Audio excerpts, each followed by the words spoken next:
It's been a hot and heavy news day here within the comic book industry, and I'll hit this one first, but I'm definitely going to be talking about the new Captain America plans for Marvel Comics and the plan to kill the Justice League. But first, we need to talk about Daniel Cherry quitting DC Comics abruptly. According to the Hollywood Reporter, DC Comics senior VP and general manager has stepped down with very little notice. This is being reported by several outlets at this point, and DC Comics has no comment.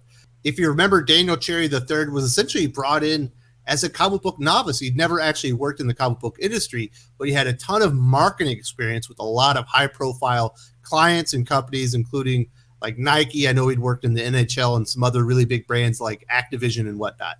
So it was supposedly like almost a coup to bring Daniel Cherry in and really shake up the company after the departure of Dan Didio. Reasons for the abrupt exit, which has been characterized as quitting, are unclear.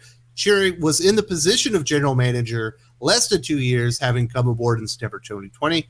The role he inhabited was a newly created position at the time, crafted in response to the harsh executive layoffs that occurred in 2020 and following the departure of co-publisher Dan Didio. Daniel Cherry certainly came aboard DC Comics at a very tumultuous time. Not only had Dan Didio just been fired, and he'd basically been the face of DC Comics for a very long time. Sure, he and Jim Lee were the co-publishers, and at one point, Geoff Johns was the chief creative officer, but it was really Dan Didio that was out there talking to people, keeping the comic book industry essentially informed about what DC Comics plans are and what they were doing. And he's certainly the focal point as far as who you want to talk to if you had issues with DC Comics. They haven't really had that since he stepped down. You would have thought somebody like a Daniel Cherry would have stepped into that role. He certainly had a lot of experience doing marketing, working with a lot of established like A-list kind of properties, but that never really transpired. He really only had the one interview with the Hollywood Reporter, and it was absolutely a puff piece. They were throwing him, softball after softball after softball. It almost felt like it was maybe they had approved the questions that they could ask beforehand. It was with Daniel Cherry and Jim Lee. Otherwise, we never really heard from Daniel Cherry.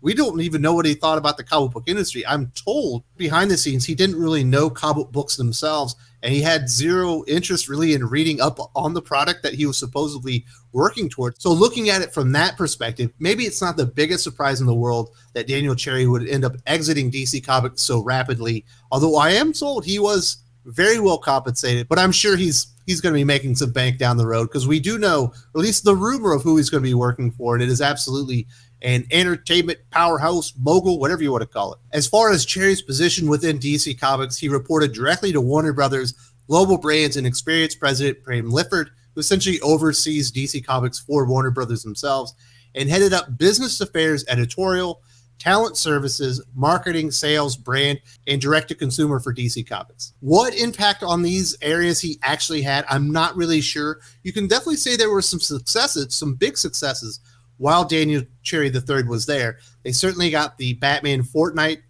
comic book that was wildly successful. Whether the people that went in that were Fortnite fans and bought the comic book for the skins ever actually read the comic book, I'm not really sure, but that thing made a lot of money. Certainly there's been the webtoon, the Wayne Family Adventures story that's out there that has been wildly successful. That felt like maybe that was a Daniel Cherry initiative.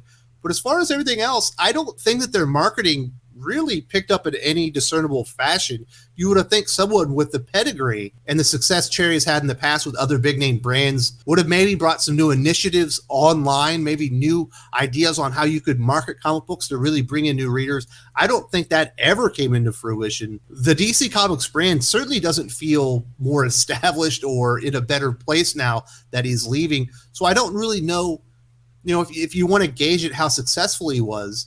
I definitely think that he did come in with an agenda, and we've certainly seen a push from DC Comics themselves utilizing their characters to push certain agendas forward that certainly fall in line with things that we knew Mr. Cherry was interested in before he took the job. Otherwise, it felt like business as usual, other than the fact that DC Comics seemed to lean even harder on Batman, which I didn't think was possible, but it doesn't feel like he's had an enormous positive impact on their brand or their marketing, which are things that you would have thought he would have brought to the table. In fact, when Cherry came aboard DC Comics, obviously Dan Didio had been let go. They gutted their editorial staff, and they were in the middle of basically getting rid of a ton of senior executives. And one of his goals was to future-proof DC Comics and increasing their global reach. How successful that has been, I'm not really sure, but it certainly doesn't feel like DC Comics is a bigger global power now than they were in the past. If anything, it's very stagnant. The only real change maybe that was future-proofing was really the enormous amount of sexuality swaps that we've seen in mainline DC Comics characters. We've certainly seen a lot of swapping out of mantles as of late, kind of like Marvel has done within the past decade, where they swapped out a lot of their characters, and it was very unsuccessful. It feels like it's been pretty unsuccessful with DC Comics now. You know, we have a new Superman. We don't have a new, well, we do have a new Batman, but we still have the old Batman. We've had a couple of new Wonder Women. We have a new Aquaman coming on board. We've got a bunch of new Green Lanterns. But is it good for DC Comics? It doesn't feel like it's been good for the product or the readers, but perhaps it was good for Daniel Cherry and his resume. Because we have also heard the rumor that he was a glory hound and he liked to take credit for essentially anything that was successful during his time at DC Comics. At this point, Cherry himself has not announced where he's going and it hasn't really been confirmed, but the rumor is that he has left DC Comics to go work for Kanye West. Certainly working with one entertainer and building their brand up probably would be a lot easier than doing it with DC Comics, which obviously is in a stagnant industry right now. There's not any growth going on within American comic books. There's a lot of growth going on from manga, but unfortunately, DC Comics, Marvel Comics, and the American comic industry have not been able to kind of latch on to that success and see success of their own. Perhaps Daniel Cherry III saw the writing on the wall that despite any of his efforts, it was going to be very difficult to achieve any of his goals, and I guess it was time to exit stage left. As far as his past experience and what he brought to the table, he worked a lot in the video game business where he was the chief marketing officer for Activision Blizzard Esports. Prior to that, he was the chief marketing and innovation officer for the New Jersey Devils of the NHL. You would have thought those experiences and those successes would have translated to something within comic books. Working within video games, not exactly the same audience, but you could kind of see how the audiences would respond to similar types of marketing and whatnot. Like I said, we saw the Fortnite thing, but we really saw nothing else. Me personally, I'm happy to see the Daniel Cherry III era at DC Comics end. He brought essentially nothing to the table. It didn't feel like he had any love or interest in comic books. And from what I'm told behind the scenes, despite making an enormous amount of money, he never really tried to understand the product or the consumers or anything. I think he thought he could just step in, and because he had worked with Nike or the NHL, that he would just have immediate success, and didn't realize how hard it was going to be to make an impact and do some things that would affect positive change for DC Comics and just the comic book industry at large. It felt like he came in with an agenda. He definitely seemed to push it hard. And obviously DC Comics are going along with that. And that's probably a lot of the reason they brought him aboard. As far as the position of, senior vice president and general manager, will they hire somebody new? Will they go back to the old format? I think they kind of have to. They literally gutted all their execs. They wiped out so many people that had been in comic books for so long.